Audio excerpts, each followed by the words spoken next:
Business नहीं है, और स्टिल वर्ल्ड के बड़े बड़े लोग उसके संगति में, और संगति में नहीं उसके साथ उठ रहा है, बैठ रहा है, उसके प्राइवेट जेट में ये लोग घूम रहे हैं। अगर आप देखिए वहाँ पर तो महारानी विक्टोरिया के जो बेटे थे, ठीक है, रॉयल फैमिली से 20 बार से ज़्यादा उसकी फ्लाइट में घूम चुके हैं। और क्या है ऐसा व्यक्ति, वो कॉलेज ड्रॉप आउट है।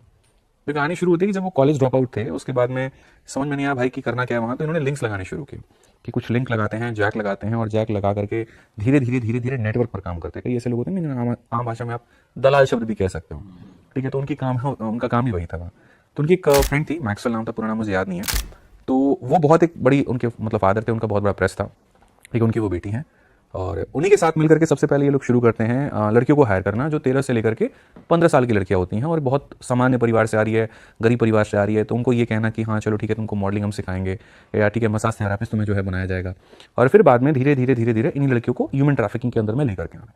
अब होता क्या है, जितने पैसे वाले लोग होते हैं, ठीक है, इनके शौक बड़े खतरनाक होते हैं, ठीक है। ये आपको बाहर से जितने शरीफ दिखेंगे या जितने आपको सोफिस्टिकेटेड दिखेंगे, अंदर में इनके एक जानवर बैठा हुआ रहता है। वो एक टाइम होता है, एक सिचुएशन होती है जहां पर वो ट्रिगर होता है और बाहर निकलता है। अब इनको मिल गए हमारे जेफरी एनिस्टन भाई साहब, ठीक है, कि चलिए ठीक है हमारे पास में लिंक है और ये सारी चीज़ें हैं। फिर इनके बीच में बढ़िया डील भी होती है, सारी चीज़ें भी होती हैं। तो अब होता क्या कि पहले ये तो अमेरिका के अंदर अलग अलग शहरों में ये सारी चीज़ें चल रही थी, बट चूंकि ये जितने पॉलिटिकल लीडर्स हैं या जितने बड़े बिजनेसमैन हैं, इनको पता चलता है वहां पर कि मीडिया पीछे पड़ सकती है, खतरा हमारे लिए हो सकता है, तो let's make a separate island somewhere else, मतलब जो कंट्री से थोड़ा सा बाहर हो, एरिया से बीच में चीजें बाहर आ रही थी, लोगों को पता चल रहा था, थोड़ा सा आइडिया लग रहा था। फिर उसके बाद में लोग बाहर एक आइलैंड बनाते हैं, और सेंट लिटिल जेम्स नाम से वो आइलैंड है, वहां पर उन्होंने बनाया। और यहाँ कोई मीडिया नहीं है, कोई प्रेस नहीं है, कोई पुलिस नहीं है, कोई कुछ नहीं है। और उसी आइलैंड पर ये धीरे धीरे जो अपना पूरा पार्टी शार्टी सारा ये वहीं पर शुरू करते हैं। और जो एज ग्रुप होता है वो लड़कियों का 13 से लेकर के 15 साल तक के एज ग्रुप को ये रखते हैं कि वो ज़्यादा समझदार ना हो, उनको जो सिखाया जाए, जिस तरीके से ब्रेन वॉश किया जाए और पैसा दिखाया जाए तो वो तरीके से आ पाए, और वो मीडिया में ओपन पब्लिक में वो जाए भी नहीं। फिर उसके बाद में चूंकि आइलैंड बन गया तो जाए कैसे जाए, तो उनकी एक प्राइवेट जेट थी, पता नहीं कोई एक्सप्रेस नाम था उसका, ठीक है। और उस एक्सप्रेस से वहां पर वो जेट पर वो जाते भी थे। एप्स्टीन भी बड़ा खतरनाक बंदा निकला, उसको पता चल गया था कि अगर बाद में हो गया ना ये मेरे को लपेट देंगे। अच्छा, तो उसने क्या किया था कि उस आइलैंड पे जो उसने घर बनाया था उसमें ऐसे ऐसे जगह हिडन कैमरेज लगाए हुए थे, आप एक्सपेक्ट भी नहीं कर सकते। अच्छा, बाद में ये भी हुआ कि लोग ये कह देंगे नहीं तो डीप मतलब फेक वीडियो है ये सारी चीजें। तो जो लड़कियां जाती थी तो उनके बटन्स में भी, उनके कपड़ों में भी वो क्या करते थे कि वहां पर भी कैमरा लगा देता था। लाइव जो आप वीडियो देख रहे होंगे, जो आप डोनाल्ड ट्रंप की बहुत वायरल वीडियो देखी आपने, तो वो उन लड़कियों के अंदर कैमरा लगा हुआ था, वो उसका पार्ट था। ओके सर, मोस्टली तो बड़े लोग जो भी हैं डिनाई कर रहे हैं, बिल गेट्स भी डिनाई कर रहे वो हैं। डिनायल किसी और चीज़ को लेकर के कर रहे हैं, वो भी मैं आऊँगा, उसके ऊपर मैं भी आऊँगा, ठीक है। तो उसके बाद क्या होता है कि वहाँ पूरी पार्टी चलती है, सारी चीज़ें चलती हैं। अब एक देखो, पूरा नेटवर्क चलने के लिए कहाँ फंड, पैसा, वो सबसे ज़्यादा ज़रूरी है। और ऐसा भी नहीं है कि इनके अकाउंट में पैसा आ जाएगा डायरेक्टली तो यूज़ कर लेंगे ये।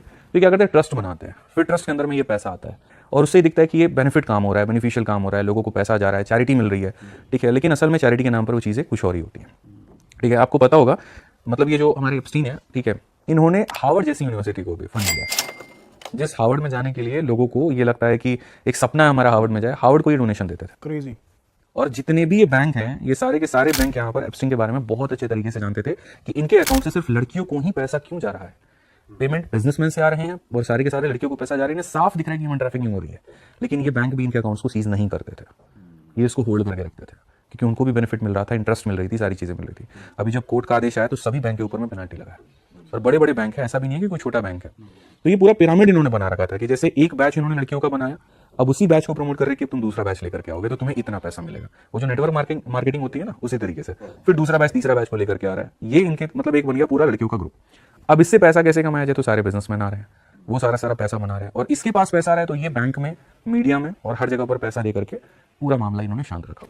इसमें सिर्फ अमेरिका के नहीं सर, अमेरिका के तो बिल क्लिंटन का नाम आया, बिल गेट्स का नाम आया, स्टीफन हॉकिंस का नाम आया, और ब्रिटिश फैमिली के जो थे उनका भी नाम आया, लेकिन बहुत सारे लोग हैं सर। काफ़ी इंडियन पॉलिटिकल लीडर्स का भी नाम उसमें आ रहा था कि मेल्स गए थे, नाम हाईलाइट हुए थे। तो आपका इस बारे में क्या कहना, आपने रिसर्च की थी इस बारे में, क्या सच है क्या झूठा? इंडियन, इसमें मैं कैसे सर्च कर सकता हूँ, असल में तो अभी 150 पन्नों की अभी कोर्ट ने जो है वहाँ रिलीज करवाया है। जनवरी 2025 में कोर्ट का आदेश आया था कि आप धीरे धीरे करके रिलीज करो। तो अभी भी पूरी फाइल में सारे अभी रिलीज नहीं हुए हैं, अभी बहुत ऐसी चीज़ें बाकी हैं। और वहाँ जो हमारे इनके ट्रंप हैं, ठीक है, तो उन्होंने अभी पूरे पेजेस अभी उन्होंने बाहर भी नहीं किया, जो कर भी रहे हैं वहाँ पर ना, तो काफ़ी ऐसी चीज़ें जो ब्लैकआउट कर दिया जा रहा है, तो पूरी तरीके से बाहर नहीं आ पा रहे। तो सिर्फ इतना है कि हरदीप सिंह पुरी का मेल गया था कि हाँ भाई लिंक्डइन के जो फाउंडर है शायद उनका मेरे को नाम दे दो या ऐसे लिंक बना दो, तो इसको लेकर के इतना बवाल हो रहा है। लेकिन अभी इंडियन लीडर्स के बारे में बहुत ज़्यादा हम कहेंगे। पर सर एक कॉन्स्पिरेसी और है कि ये जेफरी एप्स्टीन जो है वो मोसाद के एजेंट है और इजराइल ने प्लांट करा हुआ था पूरा, क्योंकि एक बार वो पहले भी चाइल्ड ट्रैफिकिंग के केस में फंसे थे जब उनको 2-3 महीने में रिहा कर दिया गया था। तो आपको ये कॉन्स्पिरेसी सच लगती है? और ये भी कह रहे हैं कि वो जिंदा है, मरा नहीं है।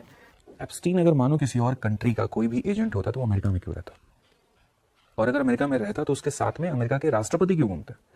उसके प्राइवेट जेट में 20-20 बार 25-25 बार ट्रैवल क्यों करते हैं? नहीं मतलब अंडर कवर कर रखा था, इजराइल ने फंड कर रखा था और कंट्रोल में लेने के लिए, यही फुटेजेस बनाने के लिए कि यूएस को हम कंट्रोल कर पाए, हमारा साथ दे हमेशा। कितनों को कंट्रोल करेंगे? और सिर्फ उसने यूएस के लीडर्स को ही थोड़ी टारगेट किया है, ब्रिटिश भी हैं और भी काफ़ी सारे लोग हैं। तो देखिए इस बात में होती है, बातें जो होती हैं ना वो बनाने वाली हो जाती हैं, ऐसे इसमें कुछ रहता नहीं है, ठीक है। वास्तविकता सबको पता है, जानता हर कोई है, ठीक है। तो ये सब एक्सक्यूजेस और कुछ नहीं मुझे लगता है। और सर अगर आप थोड़ा इसका ब्रेकआउट के बारे में बता सकते हैं, ब्रेकआउट कैसे हुआ? और ब्रेकआउट एक रिपोर्टर थी और उन्होंने मतलब पूरा रिसर्च किया था काफ़ी ज़्यादा इसके पीछे, बहुत उनके पीछे लोग भी लगे हुए थे। तो ये बहुत समय की बातें हैं, देखो धीरे धीरे मतलब क्या है कि पहले FBI को पता था, लेकिन ऊपर से वही प्रेशर है कि आपको इसको रिलीज अभी नहीं करना है, होल्ड करके रखना है, ठीक है। फिर धीरे धीरे जब गवर्नमेंट बदल रही होती है तो प्रेशर आ रहा होता है उनके ऊपर में, एट दिन में फिर कोर्ट को ये कहना पड़ता है कि नहीं आपको इसको रिलीज करना ही पड़ेगा, आप इसको होल्ड करके रख ही नहीं सकते।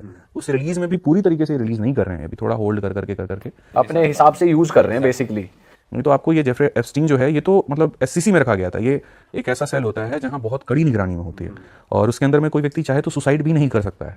ऐसे सेल में इनको लास्ट टाइम जब ये अरेस्ट हुए थे तो वहां रखा गया था। लेकिन मजे की बात देखो कि जब इनको रखा जाता है तो एक रात पहले इनका जो कैदी साथी मतलब जो है, ठीक है, उसको बाहर निकाल देते हैं ये लोग, और कैमरा भी नहीं ठीक होता। है। फिर उसके बाद में जिस रात इसकी मृत्यु होती है उस रात में कैमरा बंद कर दिया जाता है, ठीक है। फिर उसके बाद में जो गार्ड इत्तेफाक से उसी रात उनको सोना भी होता है और सुबह जब उठते हैं तो खुद से लटका हुआ मिलता है। तो मारा गया वो तो सबको जग जाहिर है, उसमें कोई बात ही नहीं है। हाँ वो सामने होते तो बहुत सारी बातें और निकल जाती, लेकिन इतना इससे पूरे सिनेरियो से ये समझ में आया ना कि आप इनको सब कुछ मानते हो, जरूरी नहीं है वहां पर कि वैसे ही हो, आगे स्टोरी कुछ और भी हो सकता है। बट सर ये कह सकते हैं कि यूएस और इंडिया की जो ट्रेड डील हुई है ये एक मेन थोड़ा वजह सा है। लिंक लगता है, बट 100% कहना वो मुझे नहीं लगता कि वो सही है।